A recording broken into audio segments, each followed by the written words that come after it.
Hello everyone. In physics classes, we are doing second chapter of first unit, that is electrostatic potential and capacitance. And in our previous class, we given the introduction of the electrostatic potential. And today we are going to discuss about the electrostatic potential due to a point charge as well as due to a group of charges. We have discussed that what is electrostatic potential. Electrostatic potential is a scalar quantity which is defined by the amount of work done in bringing a unit positive test charge from infinity to a particular point. So let's start to find out the electrostatic potential due to a point charge. Point charge means the size of charge is very small as compared to the system, as compared to the surrounding in which we are doing our work. Okay, that's why that charge is known as point charge, which can be denoted by a dot only, whose size is going to be very small as compared to its surrounding. Because this charge is the only thing which is responsible for the presence of electric field or for the presence of electrostatic potential. So what is potential due to this? Let's start. Suppose this is a source charge, Q is its value, it is located at a point O, and we are bringing a test charge Q naught from infinity. Okay? From infinity we are bringing it and we stop at point A. I told you in previous class also, if I leave this charge here, positive test charge, positive source charge, repulsion will be there, a force will act in this direction and this will move again back to that direction. Okay, so to move it closer to here, I want to move it at point P. I want to find out potential at point P. So I need to keep that test charge. I cannot leave it, and we need to move here with the help of work done, which we need to do. Yes, it is required. We need to do work. So we are bringing it. Suppose we keep at the point A. We are keeping that test charge and it is feeling a repulsive force due to this one, this source charge, because it is the responsible for this potential and field. So it is feeling repulsive force in this direction. Okay, now I want to move this test charge from a small distance dx. This displacement is in this direction towards the source charge. Okay, and I want to move it from point A to point B with a little distance dx. So I need to do a little work. I am denoting that by dw. dw is the small work required to move that test charge from this point to this one, A to B, through a small displacement, that is dx. And we know work done is given by force into displacement.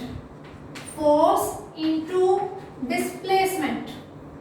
Now, work done is a scalar quantity. Force and displacement both are vector quantity.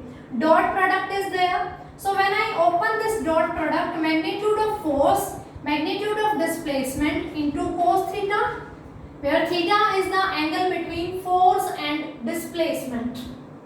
Force is acting in this direction, away from the source charge, and displacement in this direction, towards the source charge. So the angle between these two is 180 degree. They are anti-parallel to each other. Force is outward, away from the source charge, and displacement is towards the source charge. So the angle between force and displacement is 180 degree. F dx cos 180 degree, and we know cos 180 is minus 1. So it is minus f dx. This is that small amount of work which we need to do in bringing that test charge Q naught from a small displacement A to B. Small displacement, so small work. Now similarly this I will move it through small displacement and I will bring finally this test charge at the point P. So total work done in bringing that test charge from infinity to this point P will be given by W, which we can get by integrating dW. This is small amount of work done in moving the test charge from one point to another, and W is the total work done which is done from bringing the test charge from infinity to a particular point P. Okay, this distance is x. Distance from the source charge and the point A is x, and which we want to find out the potential at point P, this distance is r. Okay, so putting its value, it is minus f dx, or I can write minus f dx. Students, remember this thing, whenever we have integration, the d is with which term? It is with x. So integration of x will be there, and second thing, limits of integration will also for that physical quantity with which d is there. So this is for distance. Starting lower limit from where we are moving from infinity, and we are bringing this up to the point P. So limit will be infinity to r, because we are bringing test charge from infinity to this distance r. So lower limit is infinity and upper limit is r. What about force? Force is given by the Coulomb's law. 1 by 4 pi epsilon naught q naught upon r square. Firstly, we are finding at the point A. So it will be, the distance is x. Force is equals to 1 by 4 pi epsilon naught q naught x square. And its direction is repulsive. It will be in this direction. Okay. So this is the force which we are going to put this value here. You are getting this thing, that limit will be applicable for that physical quantity with which d is there, dx, and this quantity is going to be integrated. So putting the value of force, we get work done minus infinity to r. This minus is because of this cos 180. Okay, displacement and force are anti-parallel to each other. This negative is because of that direction. Okay, it is f dx 1 by 4 pi epsilon naught q naught x square dx, because initially we stop at point A, then we move our small displacement dx, then we will move towards the source charge, and we finally reach at the point P. Dx, integration of x will be there, remaining things will act as constant, they can be written outside.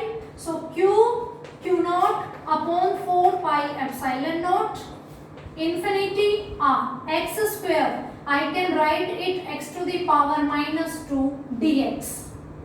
Okay, q naught 4 pi epsilon naught will come outside because they do not carry any x term. This will left inside the integration. X square, 1 upon x square, I can write it at x to the power minus 2. Now what is the integration of this? For this you should know that integration of x ki n dx, it is x ki power n plus 1 upon n plus 1. This is the integration of x to the power n, x to the power n plus 1 upon n plus 1. And if we are having limit a, b, then limits will be this. First we will put upper limit minus, then we will put lower limit in the same parameter if we are finding the derivation for x. So same we are going to do here. W is equals to minus q naught 4 pi epsilon naught x ki power minus 2. we add plus 1 here. So it is x की power minus 2 plus 1 upon minus 2 plus 1 and limit is infinity to r. This is the thing na, x की power n plus 1 upon n plus 1. n is minus 2. x की power minus 2 plus 1 upon minus 2 plus 1. W is equals to minus q naught 4 pi epsilon naught. It is x की power minus 1 upon minus 1 infinity to r. This minus 1 and this minus will make it positive. q naught upon 4 pi epsilon naught 1 upon x, limit is infinity to r. I hope this integration is clear to you. X की power minus 1 upon minus 1. This minus 1 and this negative sign will make it positive. We get q naught 4 pi epsilon naught 1 upon x and the limits are infinity to r. So let's find out the next step.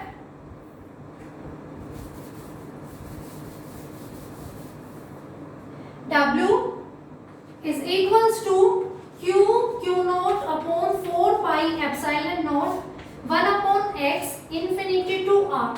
First we will put upper limit, then minus sign, and then we will put lower limit. So it is q naught upon 4 pi epsilon naught 1 upon r minus 1 upon infinity, and 1 upon infinity is 0. So this W is equals to q naught 4 pi epsilon naught 1 upon r. This is the amount of work done in bringing our charge q naught from infinity to point P. This is work done and we need to find out potential. Now apply the definition of potential. Electrostatic potential is the amount of work done per unit charge. Which charge? Which we are bringing means test charge. So V is equals to W by Q naught. Potential is work done in bringing that charge, that is per unit charge. So it will be that Q naught will remove from the expression and we get the value Q upon 4 pi epsilon naught R. So V is equals to 1 upon 4 pi epsilon naught Q upon R. This is the electrostatic potential at this point P, which is R distance away from the test charge, source charge. Q is the value of source charge, R is the distance from the source charge to that point where we find out the potential. So you can see V is inversely proportional to R. We know electrostatic force is inversely proportional to R square. Electric field is also inversely proportional to R square, but potential is inversely proportional to R. Again, potential is also spherically symmetric.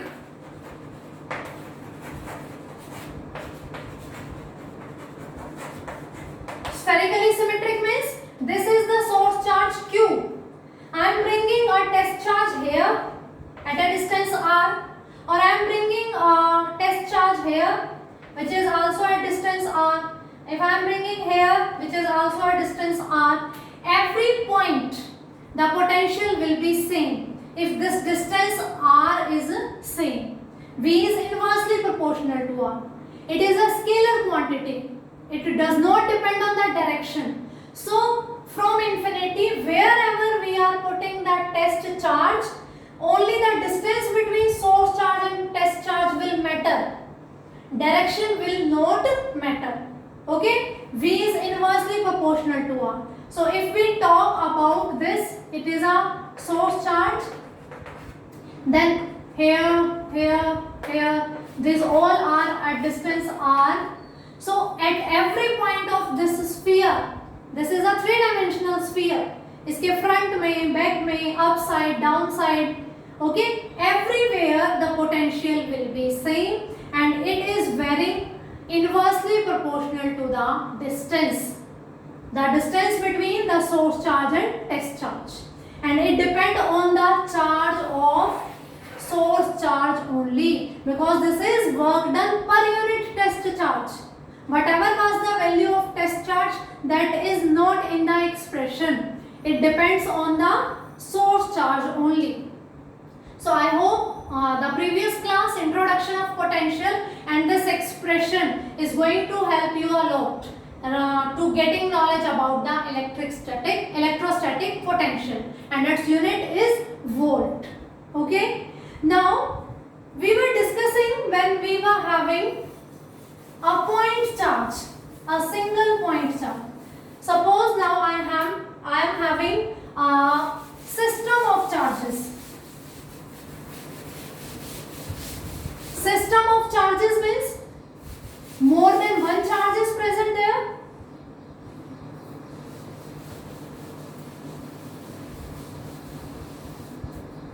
Then electrostatic potential due to a group of charges.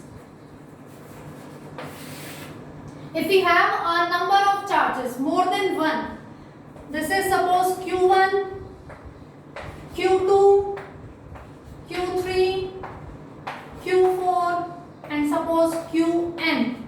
Okay, I have a number of charges, and this is the point P at which I want to find out the electrostatic potential due to this whole system, means all charges.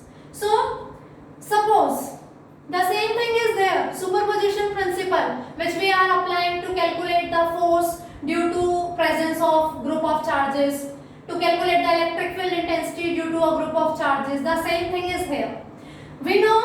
We consider that suppose all charges are not present here, only a single charge Q1 is here.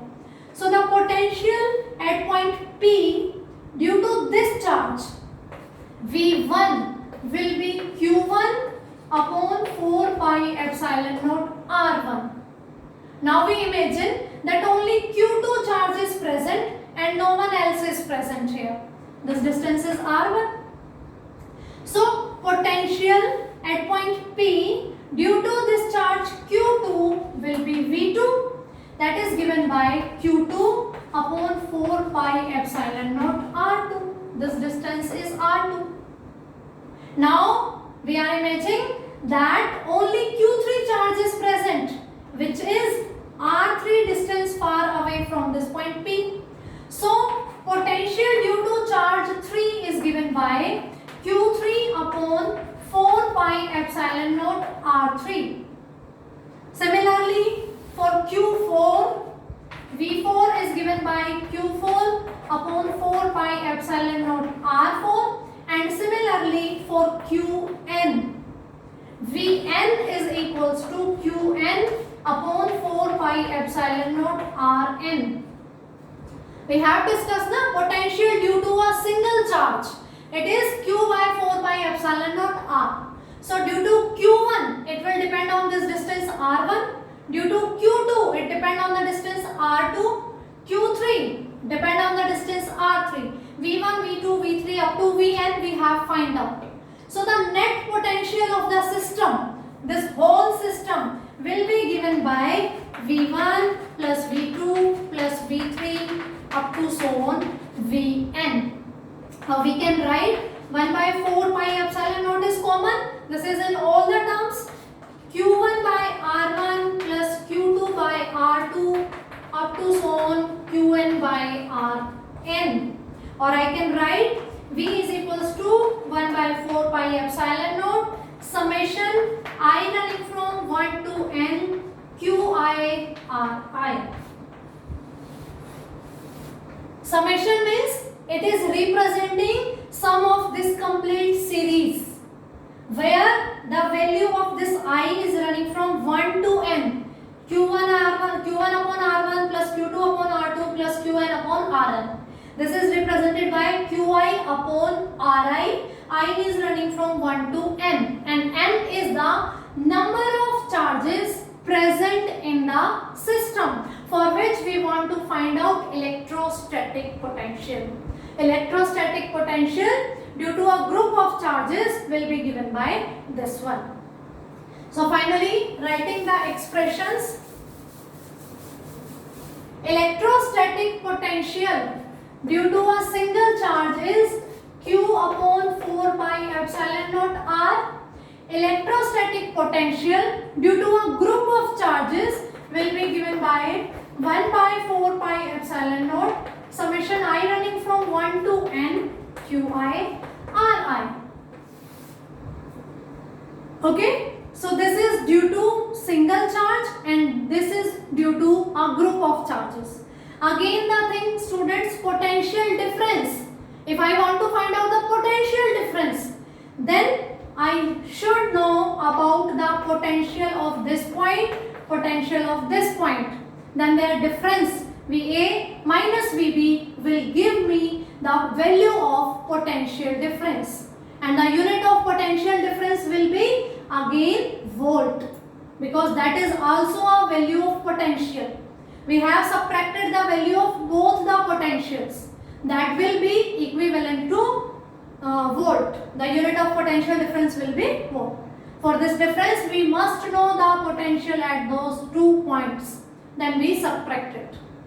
So I hope this is clear to you. Potential due to a single charge, potential due to a group of charges.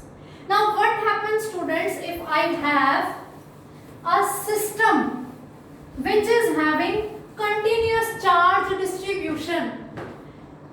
We have discussed now continuous charge distribution. So what happened there? How we will find out the potential?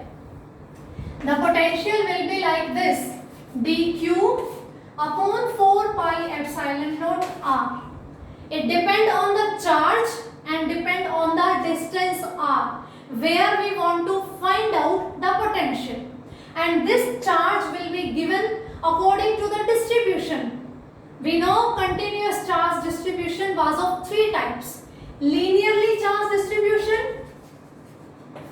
There we were having lambda, linear charge density, charge per unit length. So charge will be given by lambda dl. If we have spherical charge distribution, that was denoted by sigma, spherical charge density, that was charge present per unit area. So this, from here, charge will be given by sigma dA. And the third was volumetric charge distribution. There we were using rho, volume charge distribution, that was dq upon dv. And from here, dq will be given by rho into k dv. Potential for a single charge, or due to a single charge, potential due to a group of charges. If we have continuous charge distribution, means we do not have discrete charges. We have a sheet, we have a wire, we have a cube, means 3-dimensional structure. Okay. For that linear charge density, we know lambda is equals to dq by dl. Spherical charge density, sigma dq by dA, charge per unit area. Volumetric charge distribution, volumetric charge density, charge per unit volume. In all the 3 cases, we find out the charge. Charge will be given by linear charge density into length. Here, charge will be given by spherical charge density into area.